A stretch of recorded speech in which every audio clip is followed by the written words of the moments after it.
ఇంకా భవిష్యత్తులో ఇలాగే జరిగితే జేపీ గారితో కూడా తుపాకి పట్టిస్తారేమో నా అనుమానం. ఆ స్థాయికి రాకూడదని నేను కోరుతున్నాను.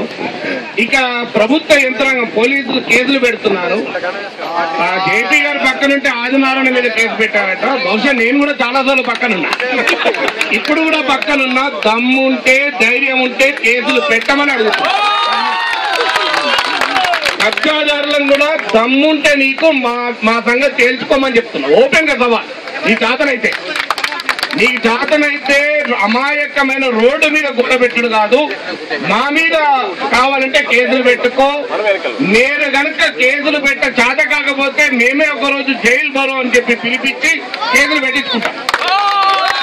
ఎందుకంటే సుప్రీంకోర్టు ఒక తీర్పులో చెప్పింది, జస్టిస్ విఆర్ కృష్ణయ్య అని ప్రఖ్యాత judge, what is illegal can also be justifiable అన్నారు. అంటే కొన్ని సందర్భాల్లో చట్ట విరుద్ధమైంది కూడా న్యాయ సమ్మతం అవుతుంది అన్నారు. ఒకవేళ గోడ కొట్టు కూర్చడమే చట్ట విరుద్ధమే అయితే అది పూర్తిగా న్యాయ సమ్మతము. అందువల్ల చట్టమే ప్రజలకు వ్యతిరేకంగా ఉంటే న్యాయం ధర్మం కొరకు ఆ చట్టాన్ని మార్చగొరకే మేము పోరాడాలనుకుంటున్నాం. అది ప్రజాస్వామ్య స్ఫూర్తి.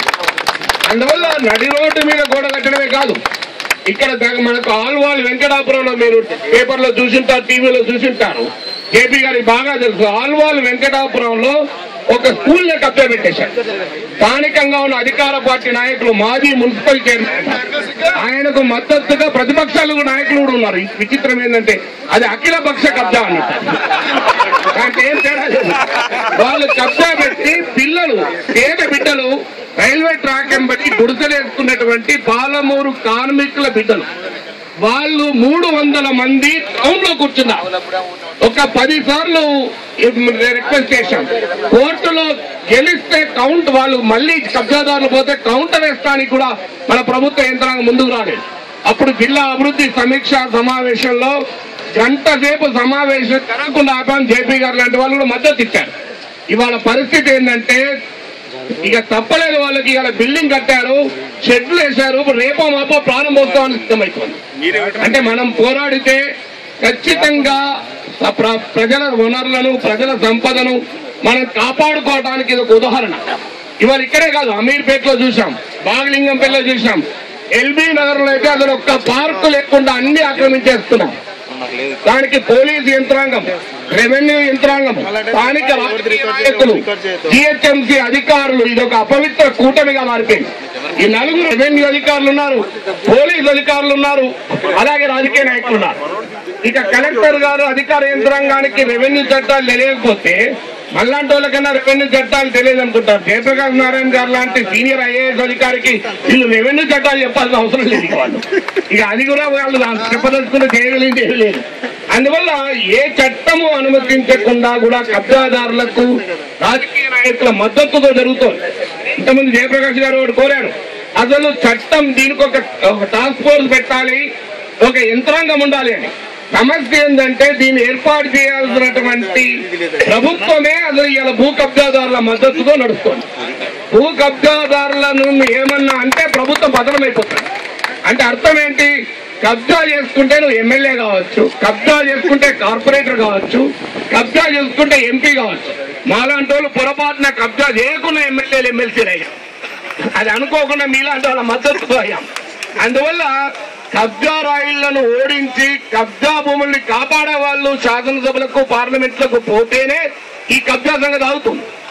అంతదాకా ఆగదు. ఎందుకంటే వాళ్ళ మనుషుల్ని పోలీస్ యంత్రాంగంలో నియమించుకుంటారు, వాళ్ళ మనుషుల్ని రెవెన్యూ యంత్రాంగంలో నియమించుకుంటారు. ఇప్పుడు ఇంతకుముందు జేపీ గారు చెప్పారు, 100 కోట్లు 120 కోట్ల ఆస్తి. అంటే గోకుల్ పార్క్ ఈ ప్రాంతంలో ఈ భూ కబ్జాను ఆపితే భారతదేశంలో ఉన్న ప్రతి ఒక్క పౌరుడికి ఒక్కొక్క రూపాయి ఇవ్వచ్చు. అంత డబ్బులు ఇది. భారతదేశంలో ఉన్న పౌరులందరికీ కూడా ఒక్కొక్క రూపాయి ఇవ్వచ్చు. ఒక్క భూమే కాదు, మీరు చూస్తున్నారు, బొగ్గు, అలాగే ఖనిజ నిక్షేపం జరిగితే మాకేం సంబంధం అని ప్రజలు రియాక్ట్ అయితే లేరు. ఆఖరికి మీ ఇళ్లలో ఉన్న భూములు కూడా, మీ ఇంటి ముందు రోడ్డు కూడా ఆక్రమించేస్తున్నారు.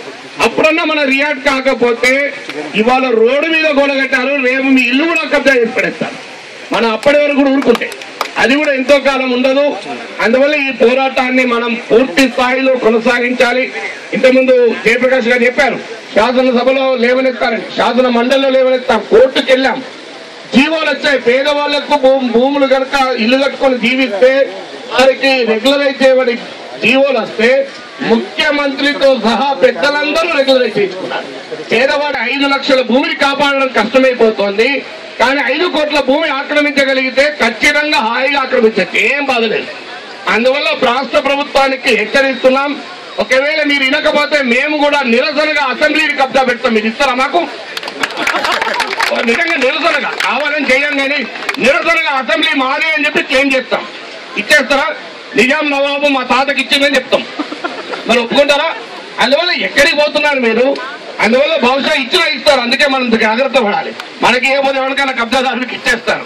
అందువల్ల ఆ స్థాయికి ప్రభుత్వం దిగజారింది, రాజకీయ వ్యవస్థ దిగజారింది. అందువల్ల హైదరాబాద్ నగరంలో చివరిగా చెప్పేది, నేను శాసన మండలిలో ఒకరోజు అడిగాను, అయ్యా 1800 ఎకరాల భూమి ఉంది హైదరాబాద్ లో, ప్రభుత్వ భూమి అని చెప్పాను. సిగ్గులేక ప్రభుత్వమే చెప్పుకుంది మేము ఈ భూమిని కాపాడలేకపోతున్నామని. హైదరాబాద్ నగరంలో ప్రభుత్వ భూమిని కాపాడలేదట, సరిహద్దుల్లో దేశ సమగ్రతను కాపాడతారు. ఎట్లా కాపాడతారండి వీళ్ళు? అరే ఇక్కడున్న గవర్నమెంట్ ల్యాండే కాపాడకపోతే బార్డర్స్ కాపాడగలుగుతారా మీరు? అది మీకు ఎక్కడ సాధ్యమవుతుంది? అందువల్ల 1800 ఎకరాలు నేను ఒక ప్రతిపాదన పెట్టాను. అయ్యా ప్రభుత్వ భూమి 1800 ఎకరాలు ఉన్నాయి కదా, దీన్ని ఒక గవర్నమెంట్ ల్యాండ్ బ్యాంక్ గా ఏర్పాటు చేయండి. ఈ 1800 ఎకరాల్లో ఒక్కొక్క ఎకరాన్ని 2-3 స్వయం సహాయక బృందాలకు ఇచ్చి కూరగాయల పెంపకాన్ని చేపట్టండి. హైదరాబాద్ నగరాల ప్రజలకు చాలా ఫ్రెష్ వెజిటబుల్స్ చీపర్గా దొరుకుతాయి, ప్రభుత్వ భూమి కాపాడబడుతుంది, 20-30 వేల మందికి ఉపాధి చూపెట్టచ్చు అన్నాడు. అంటే ఆలోచన మంచిగా ఉందన్నారు, ఇంతవరకు అంగీకరించలేదు. అంటే ప్రభుత్వ భూమిని కాపాడటానికి వీళ్ళు సిద్ధంగా లేరు అని మనం పోరాడాలి. అందువల్ల మీరు కేసులు పెడతారని భయపడాల్సిన అవసరం లేదు.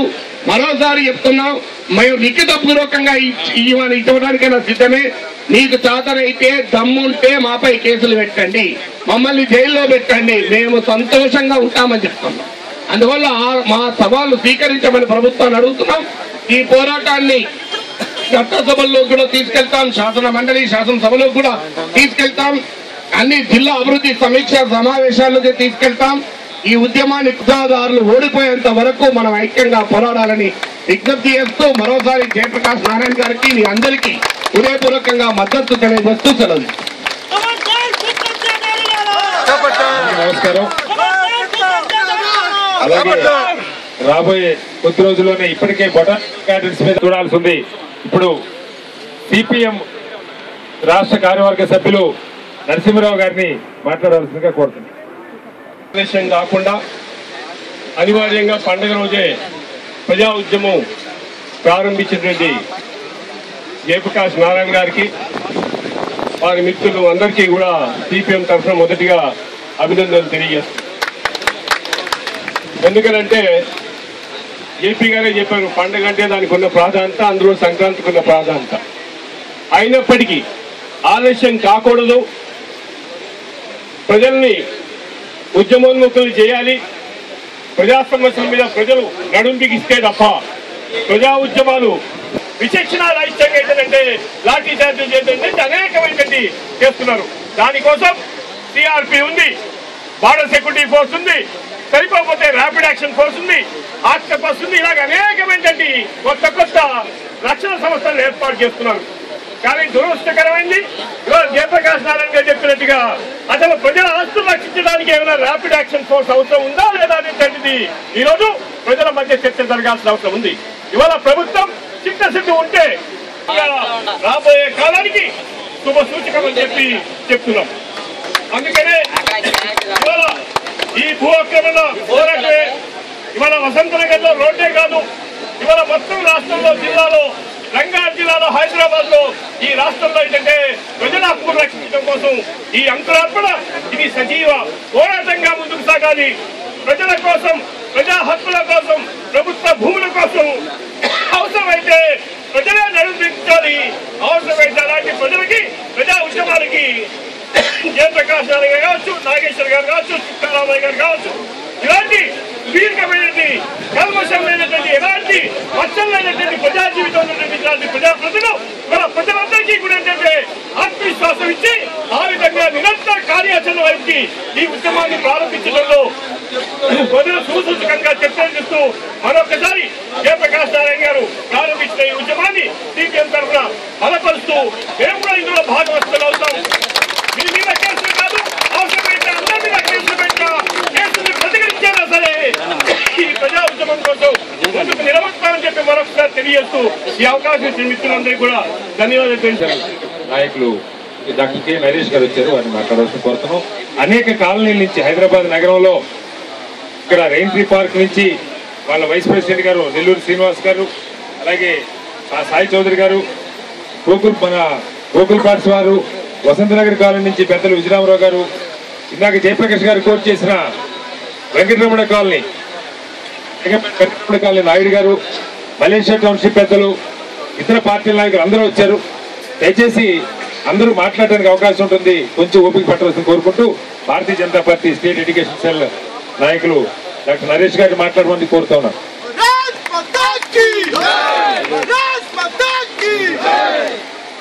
అక్రమ కట్టడాలకు కూల్చివేతలో